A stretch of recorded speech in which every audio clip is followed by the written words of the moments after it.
This is Radio Free Asia from Washington, D.C. The following program is in Uyghur.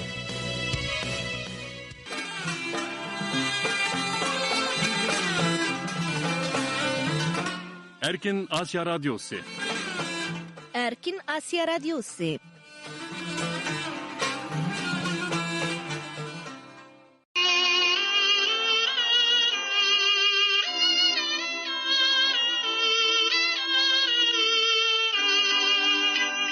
Assalamu alaykum, hürmetlik radyo anlıqçılar. Anlavatqanlar Erkin Asya Radyosu'nun 21 oktyabr düşenbe gündeki Uygurca anlatışı. Amerika paytaxtı Washington'dan anlavatışlar. Bugünkü programlarının riyasetçiligide Mihriban xizmetinlardı. Hürmetlik radyo anlıqçılar. Düşenbe gündeki bir saatlik anlatışımızda avval anlaydıqınlar Uygurlar ve xalqara vaziyetke dair qısqa xabarlar. Anlatışımızın devamında vaka ve mulay sayfası boyunca verildiğin anlatışlarımız o'zinglarda bo'ladi. Hürmetlik radyo anlıqçılar.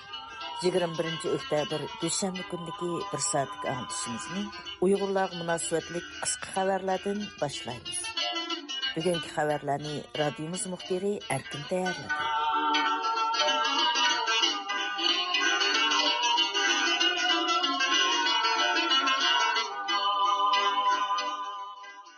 Xitayning Amerika 2022 yılı 6 aydan beri qattiq icra qilib atgan Uyg'ur majburiy emgakining oldini olish qonunidan atlab o'tishda Sharqiy Janubiy Osiyo davlatlarini qo'llanish sababidan bu davlatlar mazkur qonunning Xitoydan mubakkarak ta'siriga uchragan.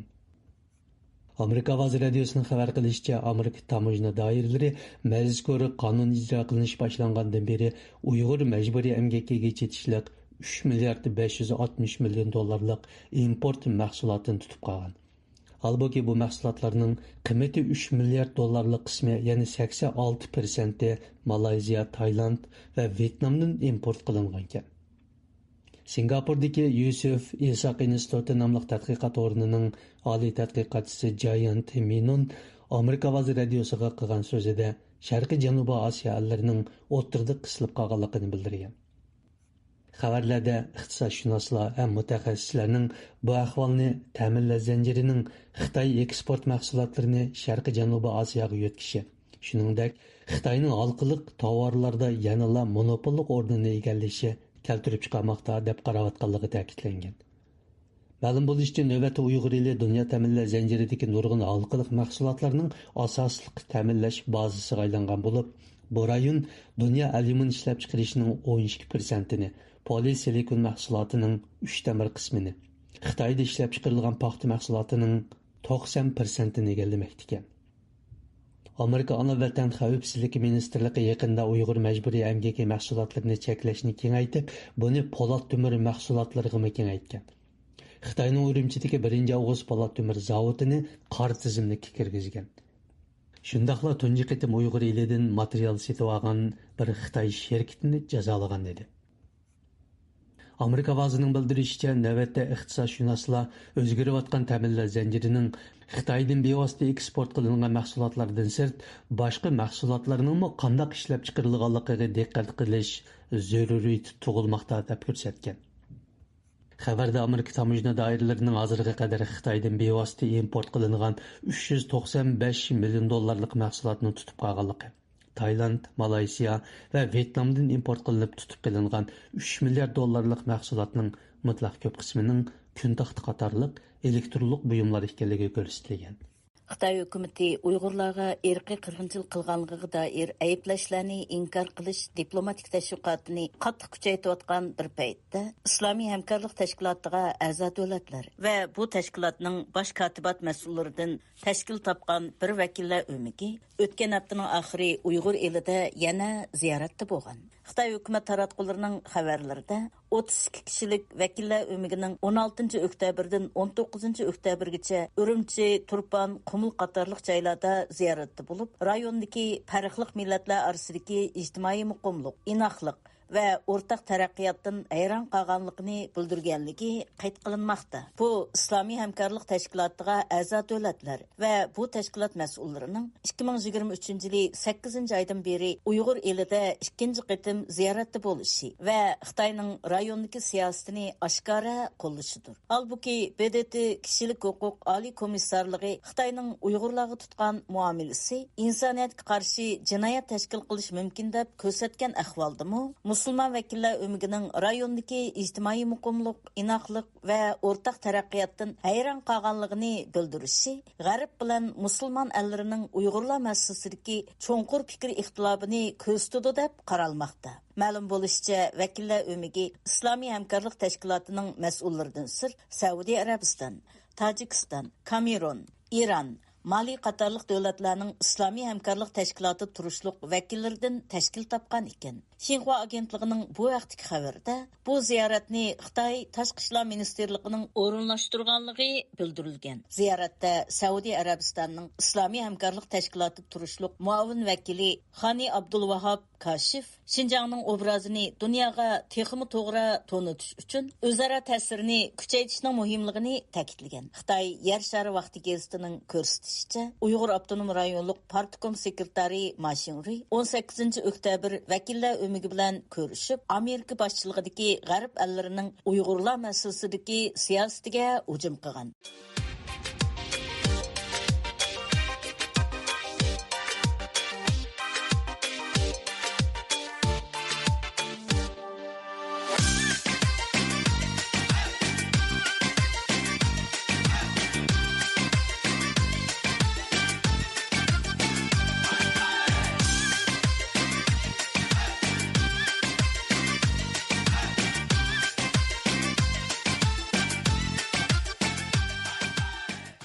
Hindiston diplomatlarının bildirishicha, Hindiston bilan Xitoy yaqinqi yillarda ajallik to'qinishlarning yuz berishini keltirib chiqargan Himalaya rayoni chegarasidagi jiddiylikni pasaytishga kelishgan.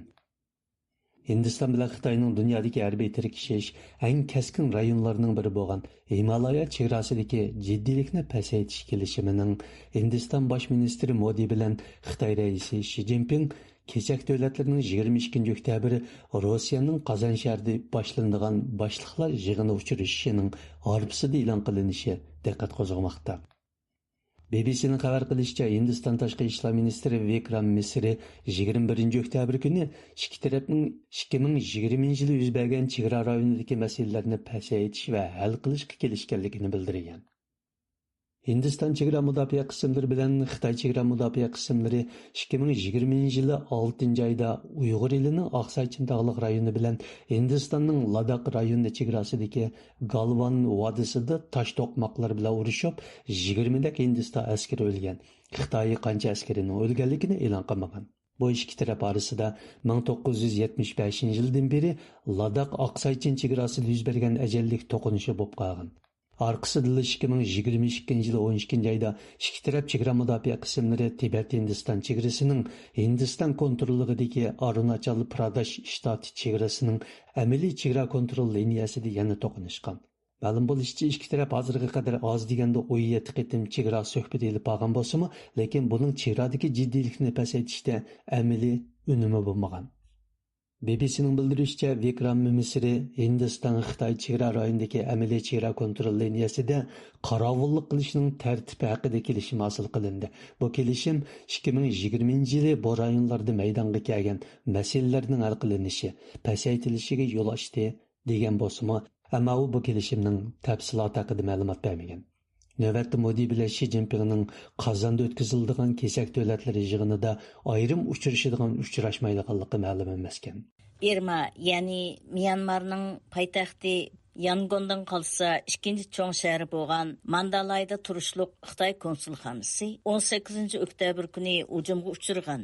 Reuters agentligining bildirishicha, hujumning kim tarafidan ilib berilganligi texi ma'lum bo'lmasmi, ammo bu voqea Xitoyning Berma harbiy hokimiyatiga qarshi urush qilayotgan qurolli isyonchilarga urushni to'xtatish haqida besim qilishdan keyin Berma ijtimoiy taratqularida Xitoyga qarshi kayfiyat kuchayib ketgan bir paytda yuz bergan. Xitoyning Bermadagi qurolli isyonchilarga urushni to'xtatish haqida besim ishiltishi Berma xalqi orasida Xitoy Bermaning harbiy hokimiyatini qo'llamoqda degan andishini kuchaytirib, kishilarning Xitoyga bo'lgan noroziligini kuchaytgan. Bo'libmi Xitoy tashqi ishlar ministri Wang Yining bu yil 8-oyda Bermani ziyorat qilishi ba'zi o'qituvchilar tomonidan harbiy hokimiyatni qo'llaganlik deb qaralgan edi.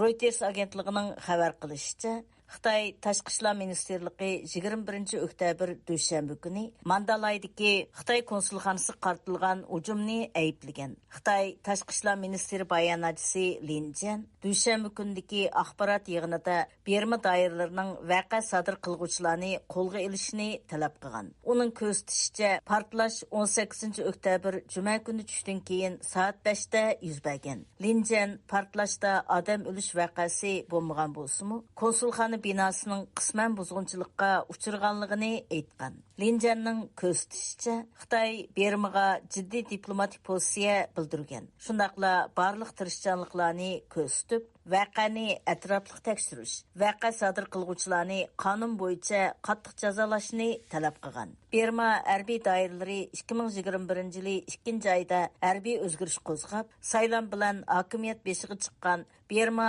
fuqarolar hukumatini ag'dirib tashlab, Bermaning demokratik taraqqiyotiga buzg'unchilik qilgan bo'lib, shuningdan beri Berma siyosiy davolg'ish ichiga tushib qolgan edi.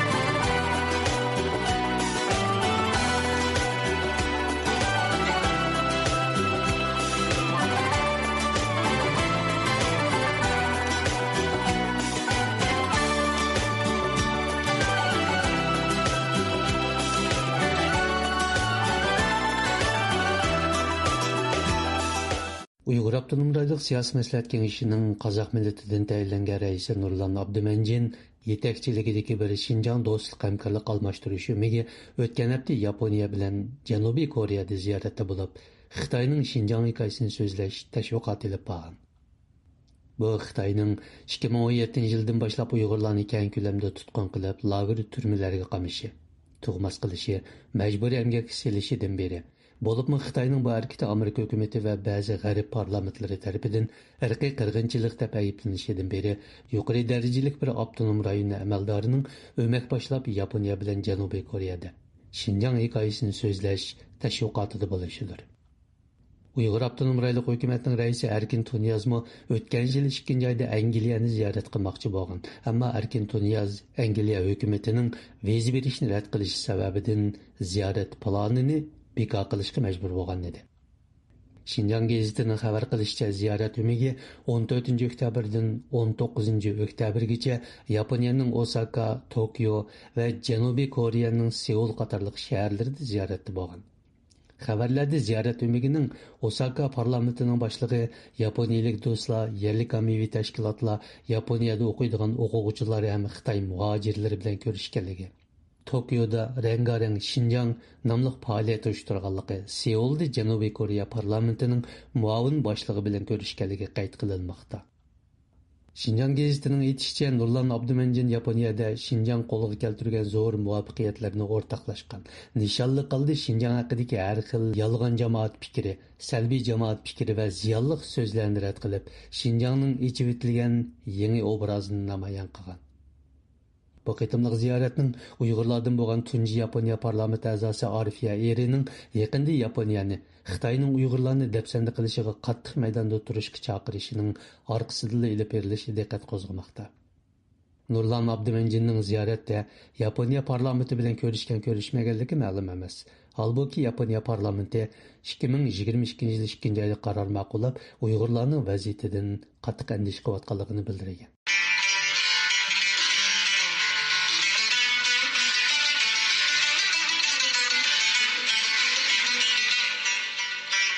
Hürmetli radyo anlıqçılar.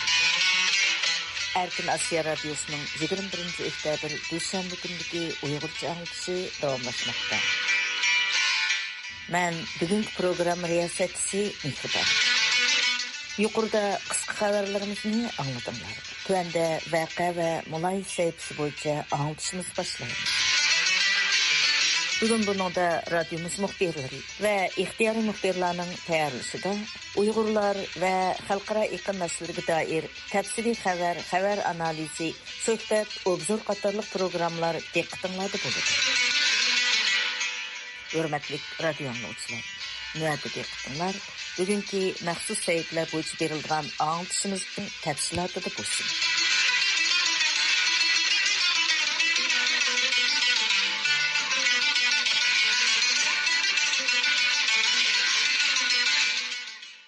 Xitayning odamsiz uçqunchilarının Amerikada Uyg'urlar eng ko'p markazlashgan Virginia shtati Fairfax osmonida uchib yurganligi Uyg'ur jamoatchiligini andishiga selayotgan bo'lib, Fairfax nahiyalik hukumatning Xitoydan kirgizgan DJI odamsiz uçqunchilarini ishiltishi davlat majlisining diqqatini qo'zg'adi.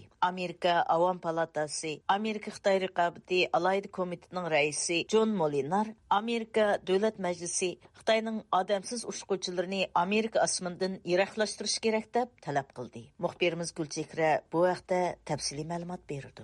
Shimoliy Virjiniya ishki xabarlari to'rining yaqinda xabar qilishicha, Amerika Avom palatasi Amerika Xitoy raqobati alayida komitetining raisi John Molinar bilan mazkur komitetning nopozliq a'zosi Raja Krishnamurti Fairfax nahiyalik hukumatga maktub yozib, ulardan Xitoyning DJI texnologiya şirketi, ya'ni Shenzhen Dajang yangi texnika kashfiyoti cheklik shirkati ishlab chiqargan odamsiz uchqularni ishlatishni qayta ko'zdan kechirishni talab qilgan. Ular maktubda DJI'ning odamsiz uchqu texnikasiga aloqador davlat xavfsizligi va iqtisodiy bexatarlik andishalarini o'tirg'a qo'yganligi qayd qilingan edi. Mektubda munda deyilgan: Biz Fairfax nahiyasi va shuningga o'xshash shtat va yerlik hukumatlarni o'z fuqarolarini bu xil tahdidlardan qo'g'dashda yetarli fursat imkonlariga ega deb ishonamiz. Fairfax nahiyasi Shimoliy Virjiniya rayonining bir qismi bo'lib, Amerika poytaxti Washingtonning shahar atrofi halqasining bir qismini tashkil qiladi. Bu nahiyaga Amerikaning harbiy, siyosiy va iqtisodiy, shundaqla bexatarlik munosabatlik, nurg'un strategiyalik muhim organ va xususiy shirkatlari, universitet hamda tadqiqot markazlari joylashgan. Fairfaxning 2020-yildagi nüfus tekshirishiga asoslanganda 1,150,309 nüfusi bor bo'lib, u Virginiyadagi nüfus eng ko'p nahiya. Jumladan Virginiyada yashayotgan ko'p sondagi Uyg'urlarmi Fairfax nahiyasida yashaydi, ishlaydi. Bolalari ham bu nahiyadagi maktablarga va Uyg'ur ona tili maktabiga berib o'qiydi. Mazkur xabar tarqalgandan keyin Amerikadagi bo'libmi Fairfax nahiyasidagi yashayotgan Uyg'ur jamoatchiligi orasida Fairfax nahiyasi hukumatining DJI Xitoy odamsiz uchqunlarini ishlatish plani jiddiy inkas qo'zg'agan va bexatarlik andishasi paydo qilayotganligi ma'lum. Amerika Uyg'ur birlashmasi raisi Alfidar Iltabir xonimning radiomizga bildirishicha, 15 oktyabr kuni Alfidar xonim Fairfaxdagi Uyg'ur jamoat vakillari bilan Fairfax nahiyalik hukumatga berib, Fairfax nahiyalik amaldorlar va mudiriyat a'zolariga o'zlarining talab xatini topshirgan.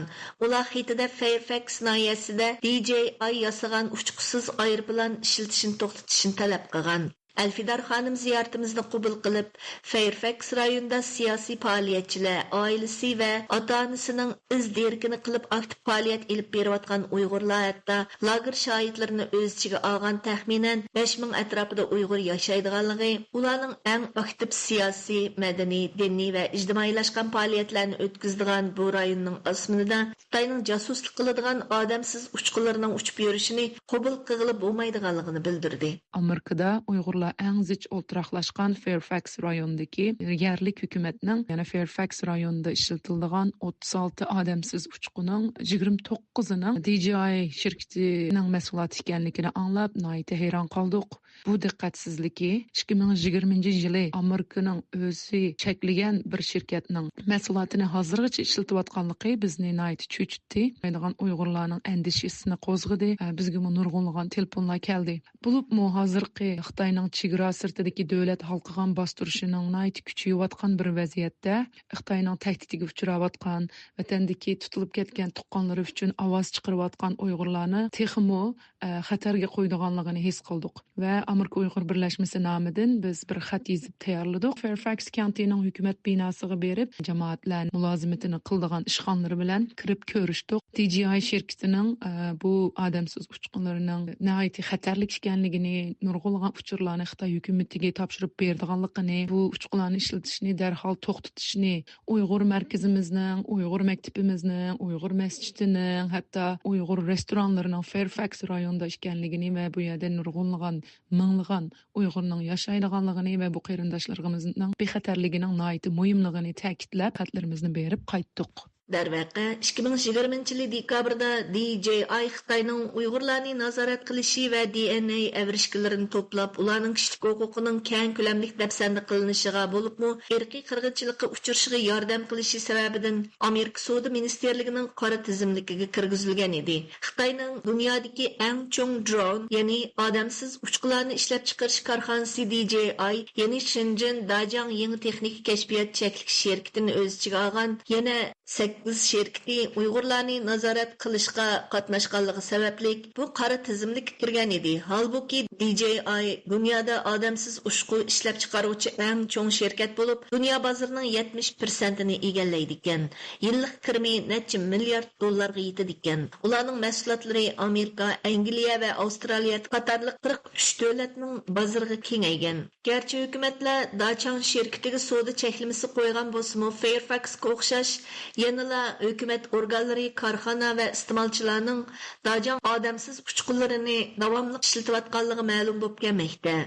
Amerika Avam palatasi Amerika Xitoy raqobati alayda komitetiga Fairfax naisining DJI odamsiz ushqu ishlatish plani va bu sababli ko'tarilgan andishalar haqida avatgan savollarimizga komitet raisi John Molinar apandi intayin jiddiy qaragan bo'lib, u ilxat orqali javob qaytardi. 2020 yili Amerika Savdo ministerligi DJI'ni qora tizimlik kirgizdi. Undaqda nimishqa uning mahsulotlari Amerikada sotiladi degan savolimizga John Molinar apandi mundaq javob qaytardi. DJI odamsiz ushqulari bizning aqliy mulk huquqimiz va davlat bexatarligimizga eg'ir va bevosita tahdid. Shunga bu shirkat hukumatimiz tomonidan bir necha qatim qora tizimlikka kirgizildi. Davlat majlisi DJI odamsiz ushqularini Amerika osmonida yo'qotish uchun harakat ko'tish kerak. Fairfax naiyasining Xitoyning cheklangan odamsiz uchqunlarini ishlatishining asosli sababi nima? Fairfax naiyasining bir necha turlik odamsiz ushqulari bor. Bu naiyadagi ommaviy bexatarlik programmalari, jiddiy qutqizish mulozimati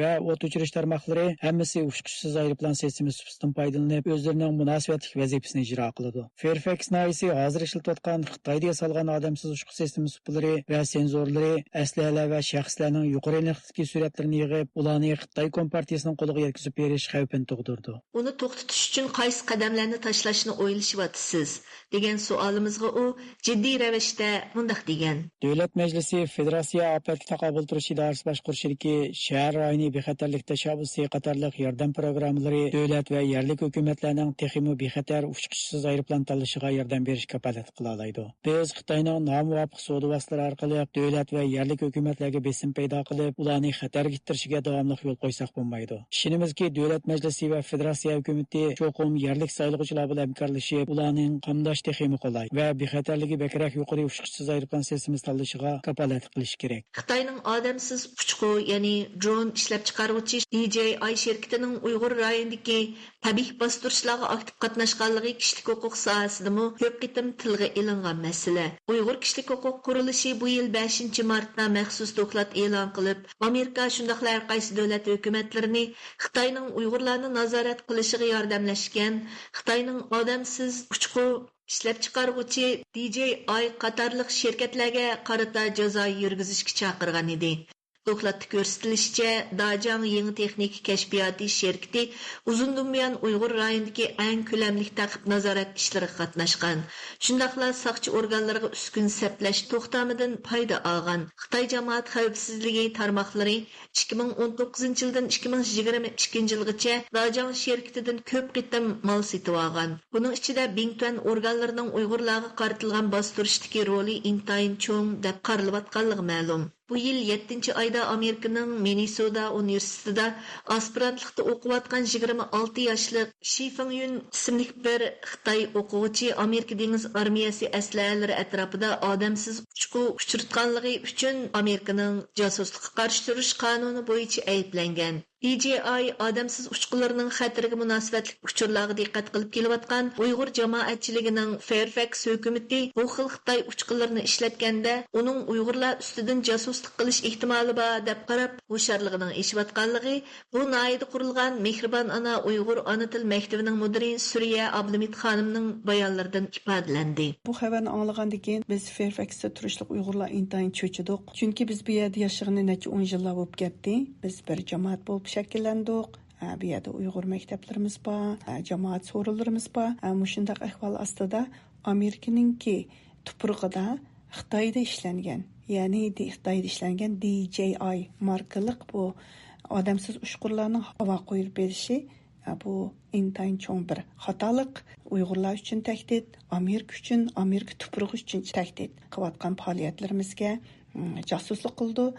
Shuning uchun biz bu ishni Fairfax hukumatining to'g'ri bir taraf qilishini, bundaq planlarni qat'iy amaldan qoldirish kerakligini chin qalbimizdan umid qilamiz, ham buning oqibatini davomli surishtiramiz. Bultur dekabrda Amerika Davlat Majlisining 15 nafar a'zosi Amerika Davlat Mudofaa Ministerligiga birlashma maktub yozib, Xitoyning odamsiz uchqu yasash shirkati bo'lgan Dajang yangi kashfiyot shirkatiga Amerikada yasalgan zapchastlarni setib bermaslikni talab qilgan. Maktubda Amerika Davlat Mudofaa Ministerligi bu zapchastlarni eksport qilishga ijozat bermasligi kerak. Amerikaning Xitoydan iborat bu raqobatchisi Amerikaning ilg'or texnikasidan foydalanib odamsiz uchqu yasab, Amerikaning davlat xavfsizligiga ziyon yetkazmoqda deyilgan. Xitoyda ishlangan odamsiz uchqu zodi qanchalik xatarlik? Bu savolni Xitoyning nazorat sistemasi haqida maxsus tadqiqot elib berayotgan amerikalik mutaxassislardan Jeffrey Kane'dan so'radik. U ilxat orqali javob berdi. Andishalarni yo'lliq deb eskartdi va mundaq deb ta'kidladi.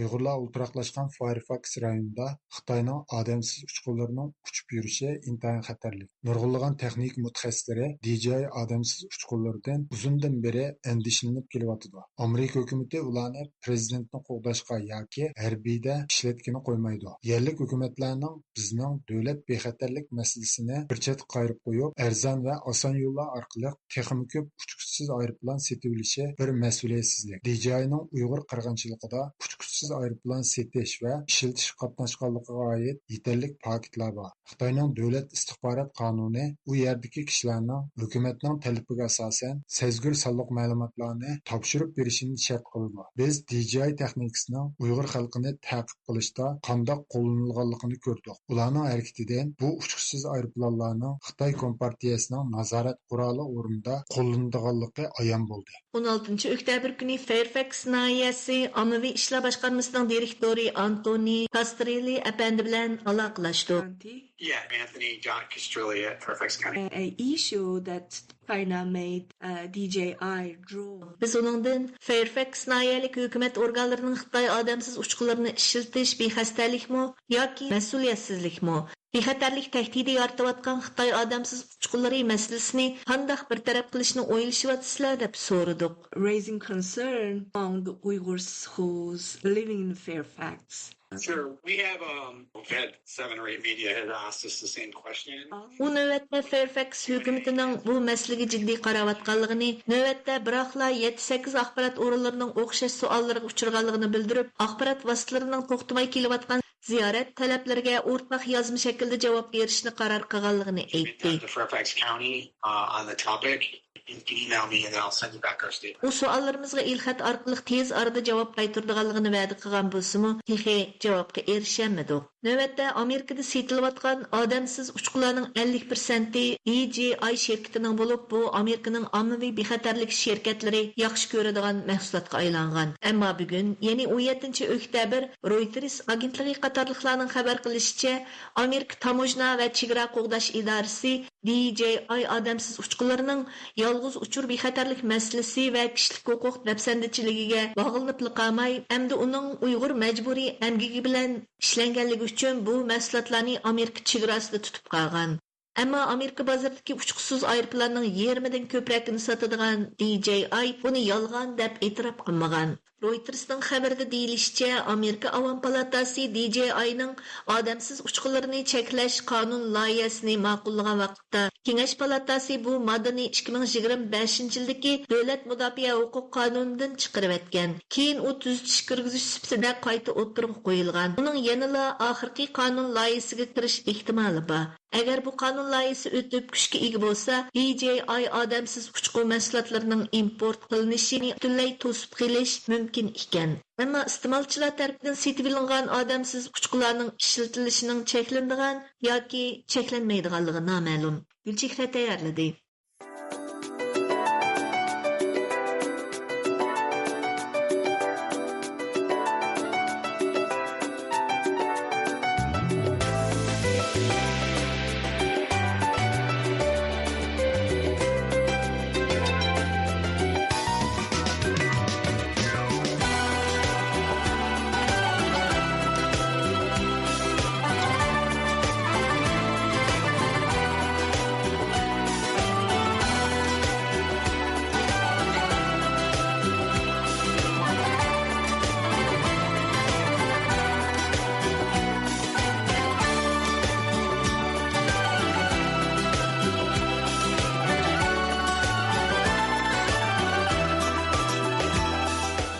Yaqında Xitoy Mamlakatlik Xalq Qurultayı Daimiy komitetining ma'un boshlig'i Shuhrat Zakir tekshirib tadqiq qilish umidini boshlab, Uyg'ur eliga kelib, rayonning texmi muqimligi va gullanish to'g'riliq suhbat yig'ini ochgan. Vaholanki Shuhrat Zakir Uyg'ur avtonom rayonining sobiq raisi bo'lib turgan mazgilda Uyg'urlarga yurgizilgan irqiy qirg'inchilikda aktiv rol o'ynaganligi sababli Amerika tarafidan jazoga uchragan edi. Shunga uning Uyg'ur elidagi bu qitimliq faoliyati kuzatuvchilarning diqqatini qo'zg'amoqda. Tuanda muxbirimiz Shadiyaning bu vaqtda tayyorlagan tafsiliy ma'lumoti diqqatinglarda bo'ladi.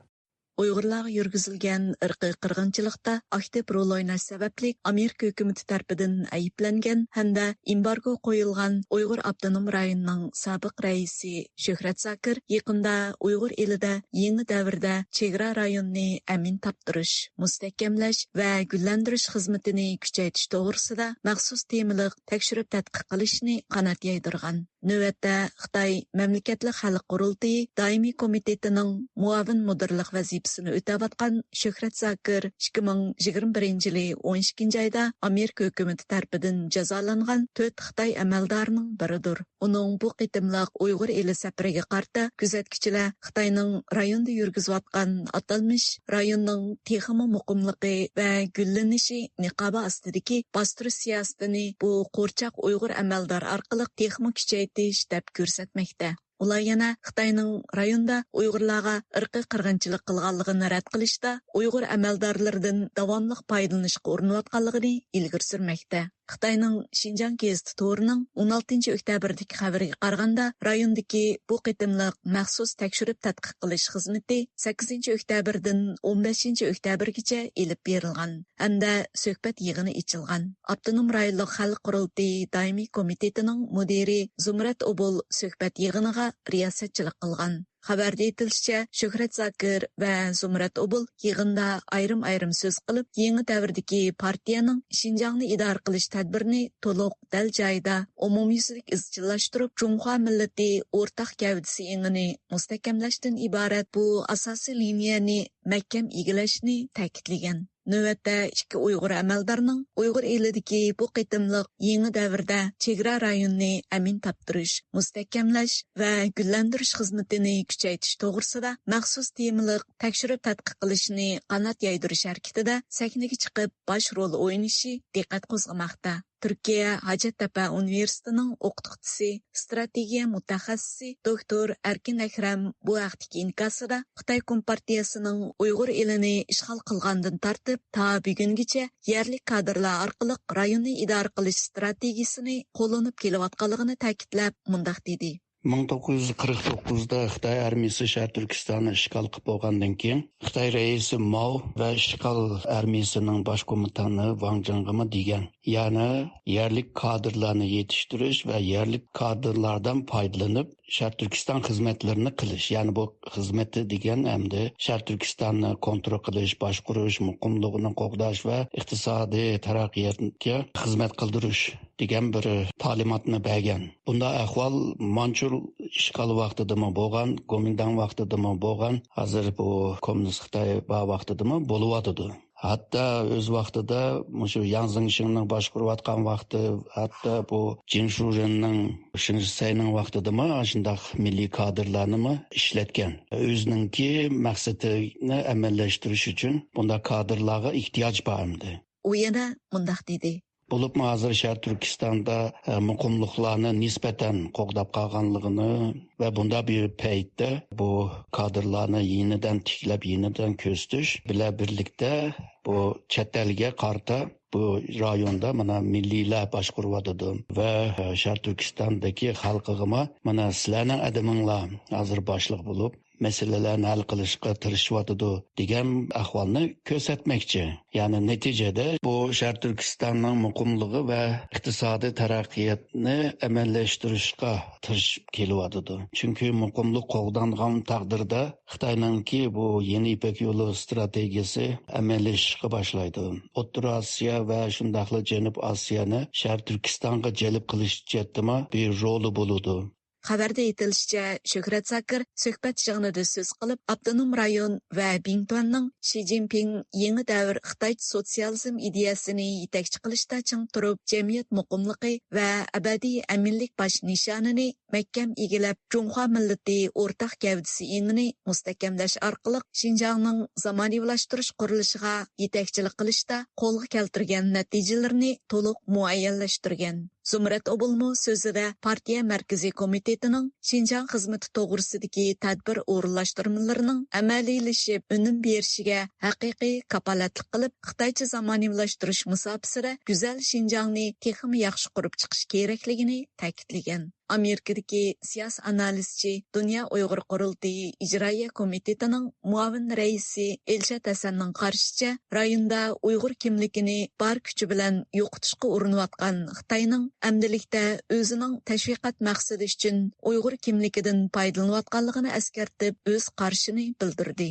Texi yarım ayının aldıda atalmış avtonom rayonunun mu kurulgan günü ve Xitayning Bingtuanning mu kurulgan günü şunun aldı keynide. Amaliki Xitay Bingtuanninkiga merkezden alayda teşkilavatı şuyag berip Bingtuanni alayda maqtab ta'kidledi. Amalikinin avtonom rayonunun kurulganlığı to'g'riliq hech qanday bir gap yo'q. Hem bir xizmat tekshiradigan ishki Uyg'urni avatib, qo'chaqni bu yerda bu Uyg'urlarning mu huquqi bor, bular mu barobar, bularninki avtonomiya huquqi uchun mana ishki Uyg'urni avatdiq degan.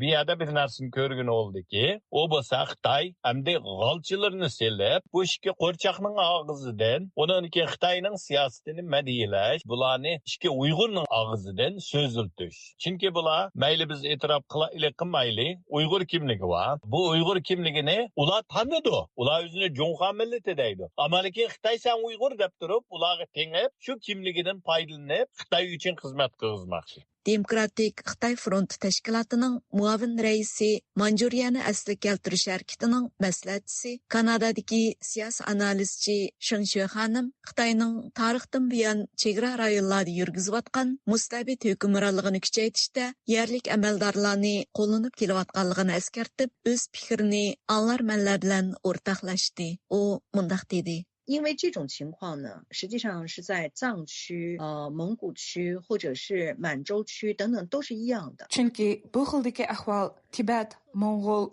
Manju rayonlaridami o'xshash yuz bergan bo'lib, Xitoy Kompartiyasi bu jihatda nihoyatda ilgari. Hammaga ma'lum bo'lganidek, amaliyotda ular azaldan tortib yerlik rayondagi millatlarni o'zi uchun xizmat qildirdi. Ammo aniq ko'rib olishga bo'ladiki, uning bu xil taktikasi rayondagi yerlik xalqlar orasida nurg'un salbiy oqibatlarni olib keladi. Masalan, Xitoy Kompartiyasining Shuhrat Zokirga o'xshash Uyg'ur amaldorlar orqali rayonni boshqarish va kontrol qilish ishlariga bevosita qatnashtirishi bir tarafdan elib aytganda Uyg'urlarning o'z millatiga besim ishlatib, Xitoy Kompartiyasining ularni vositalik qurol sifatida qo'llanishi bo'lib hisoblanadi. Yana bir tarafdan qaraganda, u Uyg'ur millati orasida bo'linish va to'qinish keltirib chiqarib, Uyg'ur xalqining Xitoy Kompartiyasiga qarshi ittifoqlashish kuchini ojizlatadi. Shunaqla yana bu orqali ularning yerlik rayonni kontrol qilish va nazorat qilishini texmo osonlashtirib, zarur tepilganda bu xil usulni bostirishning intayin nishonliq vositalariga aylantira oladi. 在当地实施监控，甚至呢提升到有必要的时候，他们认为的这种有非常针对性的镇压的手段。 Xitoy xabaridan ma'lum bo'lishicha, Shuhrat Zokir boshchiligidagi bu qitimliq tekshirib tadqiq qilish guruhi Qashqar, Qizilsuv, Ili va Urumchi qatorliq joylardagi korxona, maktab, mahallalarni va bir qism dehqon oilalarini ziyorat qilgan. Ular bu qitimliq tekshirishda chegara aholilarining ishlab chiqarish, turmush sharoitini sijil yaxshilab, har qaysi millatlarning keng doirada aralashishi, almashtirishi va yo'g'rilishini ilgari surishni alohida ta'kidlagan. Ular yana rayondagilarni Jonghua millati o'rtaq gavdasi ingini mustahkamlashni kuchaytirish, davlat o'rtaq til yezig'ini umumyuzlik kengaytirib, umumlashtirib, har millat xalqini baxt saodatdimi, javr jafodimi billa bo'lish orqali go'zal turmushini o'rtaq yaratish, har millat xalqini vatanning chegara rayonini o'rtaq qo'g'dashga yetaklashga chaqirgan. Bu haqda fikr bayon qilgan doktor Erkin Akram va Elshad Hasan qatorliq kuzatuvchilarning bildirishicha, Shuhrat Zokir qatorliq Xitoy markaziy hukumat amaldorlarining Jonghua millati o'rtaq gavdasi ingni kuchaytirishni maxsus va alohida talab qilishi rayondagi Uyg'urlarni Xitoy millatiga singdirish va assimilyatsiya qilish qadamini teziltishdan derak beradi. Xitoy navbatda taraqqiyot va muqimlik shuari ostida o'zining Uyg'ur elidagi bostirish siyosatlarini texmo keng doirada amaliylashtirish va xalqarodagi obrazini yaxshilashda qo'rchoq Uyg'ur amaldorlardan foydalanish strategiyasini kuchaytmoqda ekan. Programmani Shadiya tayyorladi. Diqqat berganinglar rahmat.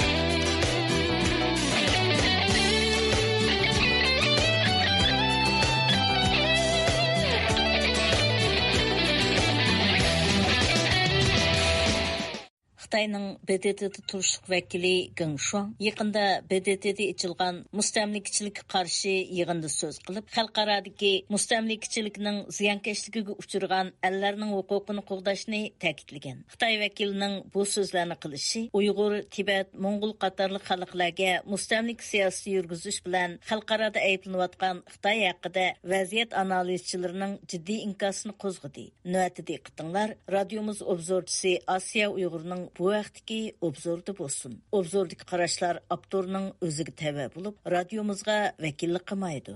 Xitoyning mustamlikachilikka qarshi turishdagi qo'sh o'lchami.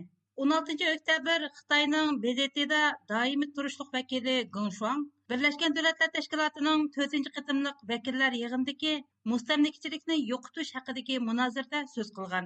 Ya'ni u so'zida Xitoyning xalqaro jamiyatni mustamlikachilikning ziyonkashligi haqida o'rtaq hisob so'rashga, mustamlikachilikning qoldiq zaharlarini tutdan tozalab, haqqoniyatni qo'g'dab, texmo adolatli xalqaro sistema qurib chiqishga jiddiy chaqirdiganligini bildirgan.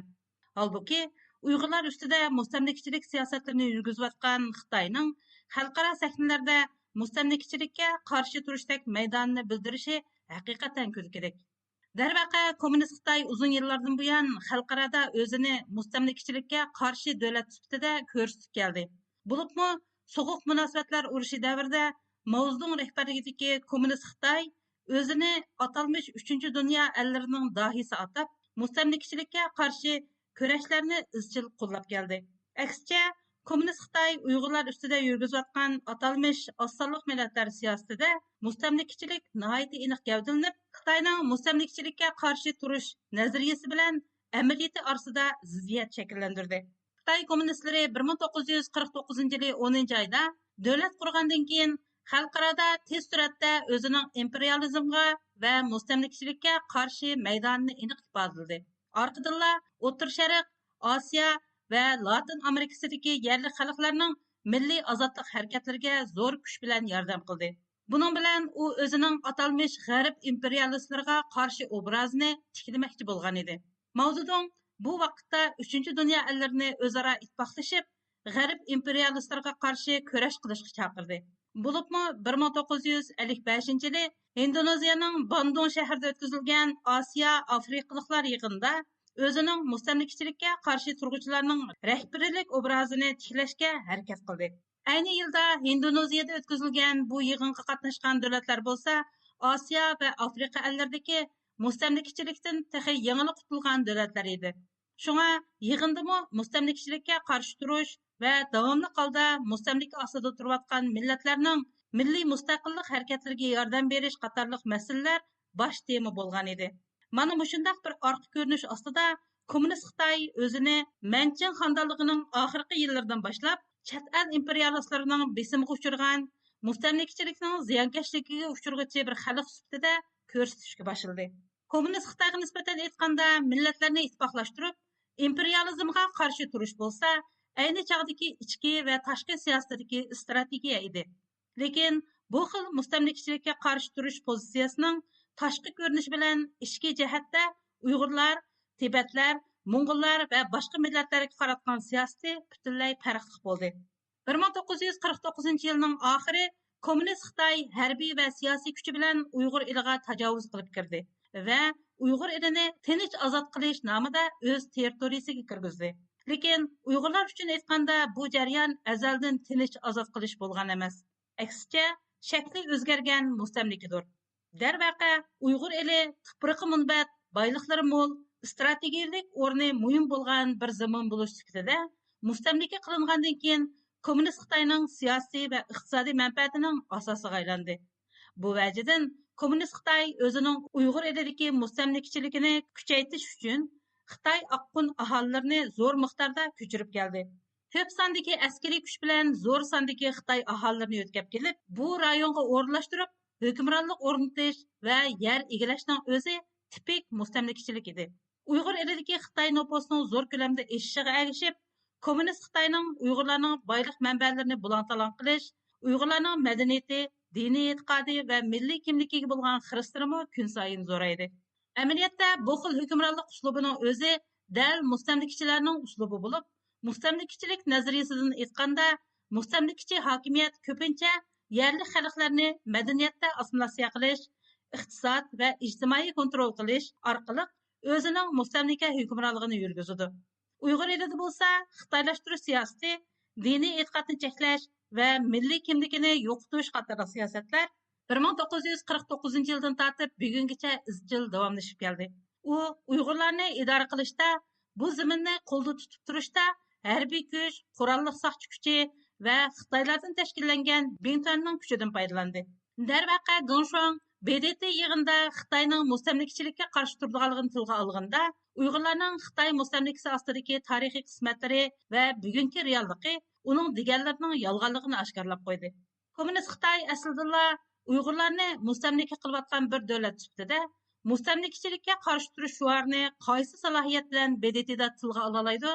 Gongshuang tarixdagi shu mustamlikachilarning tarixiy jinoyatlarini birini qo'ymay tilga olayotganda, acaba Xitoyning Uyg'urlarga qaratgan majburiy assimilyatsiya qilish, lagerlarga qamash, milliy va diniy kimligiga cheklama qo'yish va milliy ma'riflardan ayirish, kollektiv ko'chirish qilmishlari bo'libmi Amerika boshchiligida bir qism g'arb demokratik davlatlari e'tirof qilgan Xitoyning Uyg'urlarga qaratgan irqiy qirg'inchiligi va insoniyatga qarshi jinoyati o'xshashla mustamlikachilik bo'lganligini, xalqaroning adolati va haqqoniyati haqida so'z qilganda Xitoyning Uyg'ur xalqining haq-huquqlarini dafsanda qilib, adolatsizlik qilayotganligini bilmamdi.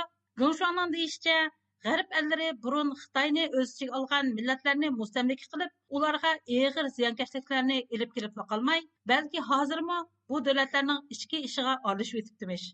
Halbuki kishilik huquq dafsanchiligining boshqa davlatlarning ichki ishi hisoblanmaydiganligini Gonshuang unutib qolganmi? O'tgan asrning 90-yillari sobiq Yugoslaviyaning parchalanishi Balkan urushining o'tirg'i chiqishiga sabab bo'ldi. Bu jarayonda irqiy qirg'inchilik, urush jinoyati va kishilik huquq dafsanchiligi qatorliqlar orqa-orqada yuz berib, kishilik huquq egilik huquqdan muhim degan bu qarash Balkan rayonlaridagi bu fojialarni to'xtatishda intayin zarur bo'ldi. Xalqaro jamiyat model kishilik huquq egilik huquqidan muhim qarashi bo'yicha bu rayondagi masalalarga aralashib, rayondagi urush, irqiy qirg'inchilik va kishilik huquq dafsanchiliklarining to'xtalishini qo'lga keltirdi. Hatto Kosovoning mustaqil bo'lish yo'limi dal kishilik huquq, egilik huquqdan muhim shuara asosida reallikqa aylandi.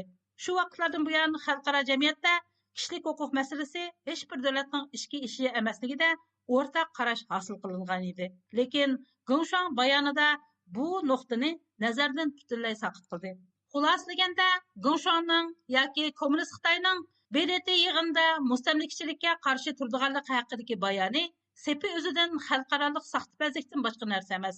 Xitoyning Uyg'urlar ustida yurgizgan mustamlika siyosati va irqiy qirg'inchiligi ularning uzun yillardan buyon xalqaroda ko'tarib yurgan mustamlikachilikka qarshi turish shuariga butunlay zid bo'lgan bir qilmishdir.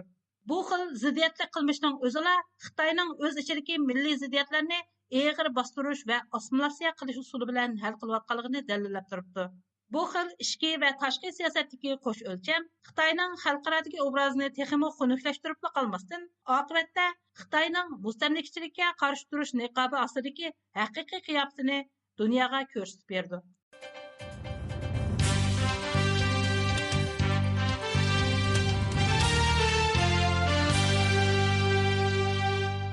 Yaqında Norvegiyada o'tkazilgan Mening shahrim Erkin shahar nomli faoliyatga Shimoliy Yevropa davlatlarida surgunda yashayotgan yozuvchi san'atkorlar taklif qilingan. Bu davlatlarda yashaydigan Uyg'ur yozuvchilarimi yig'in qatnashib, Uyg'ur irqiy qirg'inchiligi va Uyg'urlar duch kelayotgan madaniyat qirg'inchiligining ahvolini tunishtirgan. Bu haqdagi tafsilotlarni Shveysariyadagi ixtiyoriy muxbirimiz Abibullah Izchidan anglaysizlar.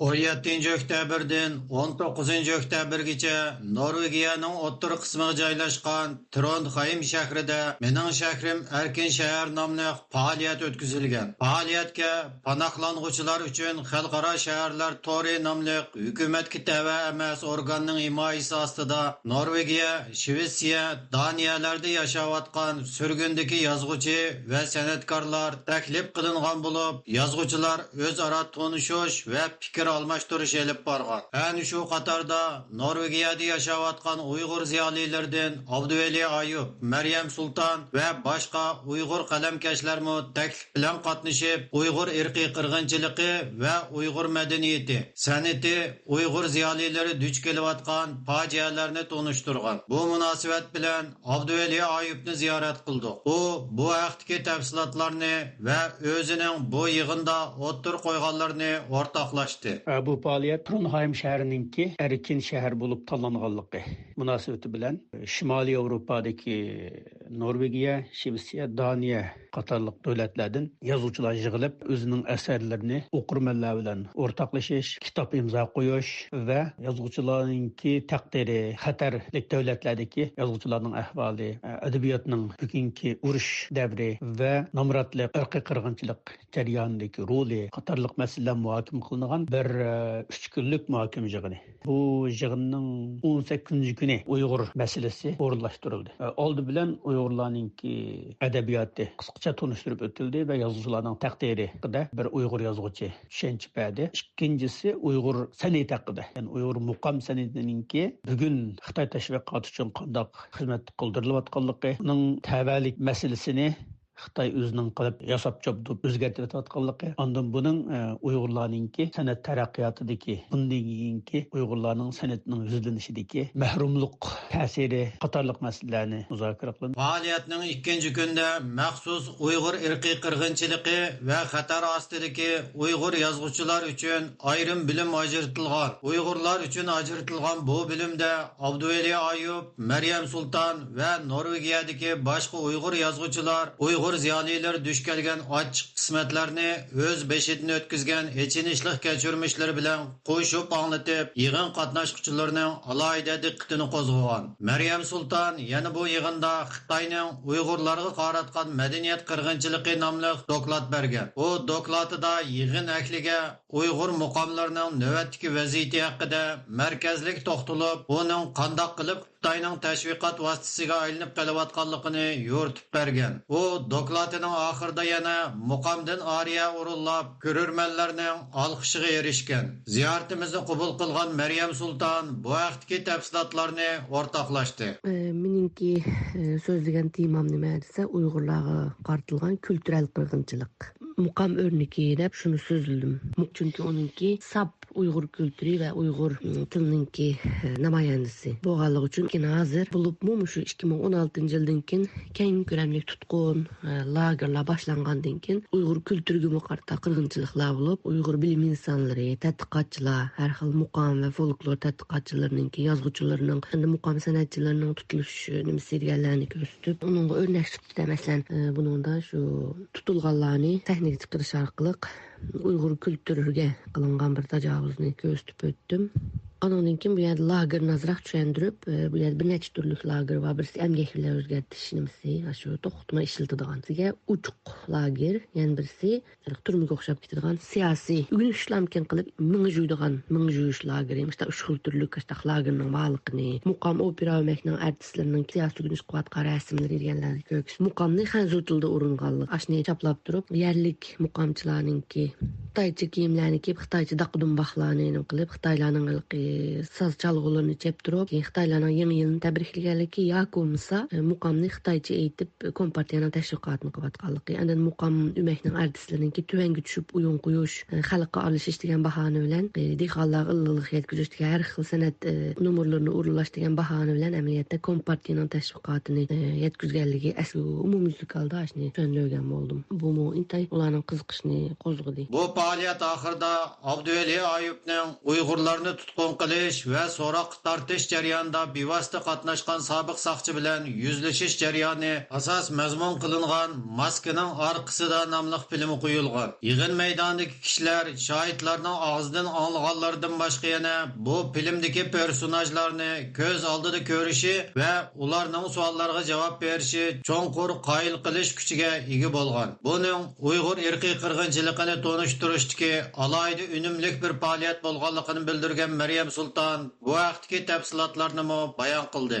Şun bu onun keyindillam Behind the Mask degan Abdullayeevninki Xitoy soqchisi bilan yuz ko'rishgan kinosini tasvirlagan hujjatli film qisqa qo'yildi. Qo'yilgandan keyin bu xalqlar demakki bular keng ko'lamda lagerlarni qurib insonlarning ham jismoniy ham ruhiy jihatdan Uyg'urlarni iskanjisiga ilib intay konkret holda aks etdi. Uyg'ur shiddatda gaplarni ishlatilmay yoshda sansurlab qilayotganimi endi eng oxirida filmning qo'yilishi biroqlamamisni texnik konkretlashtirib xalqning ko'z oldida namoyon qilib Uyg'urlarga nim bo'lyotdi degan bir narsani konkret holda ko'rsatdi. Bu faoliyat Trondheim shahrining panohlanuvchilar uchun xalqaro shaharlar to'ri nomli organga a'zo bo'lganligining 20 yilligini tabriklash maqsadida tashkillangan. Bu organ maxsus xatar ostidagi yozuvchi, shoir, tadqiqotchi va san'atkorlarni bexatar davlatlarga yo'tkash. Bu orqali fikr erkinligi va kishilik huquqni ilgari surishni maqsad qildi ekan. Mazkur organ Checheniya,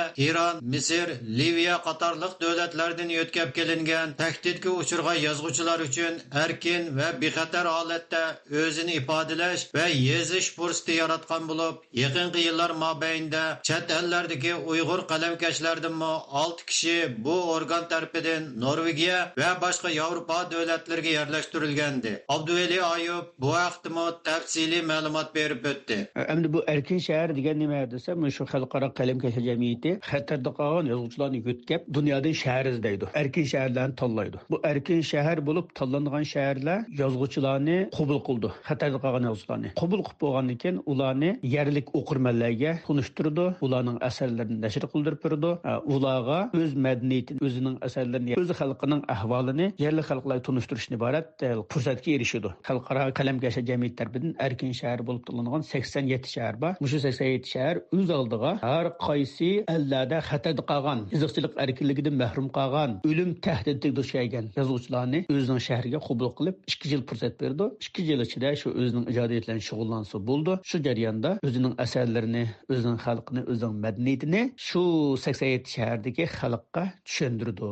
Shu shahar uning dunyoning boshqa yerlariga berib ijodiyatlarini shug'ullanishiga, yig'inlar qatnashishiga, asarlarni nashr qilishiga va yig'inlarni uyushtirishiga fursat yaratib turdi, mablag' ajratib turdi. Buningga 2015-yil, 2012-yil buning iltimosim. 2017-da erishdim. Andan 2018-yil meni Bergen degan shahar tanladi. Anda 2019-yil men Bergenga keldim. Men erishgandan keyin bu programmaga tunishtirdim Uyg'ur yozuvchilarga. Shuning bilan Uyg'ur yozuvchilardan hozirgacha kep bo'lgan odam 4, kelish oldi turgan yozuvchi 1. Andan bu tür yana san'atkorlarni qabul qilgan bo'lg'achqa, buningga erishgan san'atkor Yusufjon bor. Shunda bo'lgan chaqda jami yozuvchi san'atkor bo'lib, mush vaqt erishgan odam 6, kep bo'lgan odam 5. Leksiya va film oxirlashgandan keyin ko'rurmanlar bas-basda o'zining ta'sirotlarini so'zlab o'tgan. Faoliyatning Uyg'urlarga ayrilgan bo'limiga eng ko'p kishi qatnashgan bo'lib, u jonliq va qizg'in kayfiyatda elib berilgan. Bu programmani Shveysariya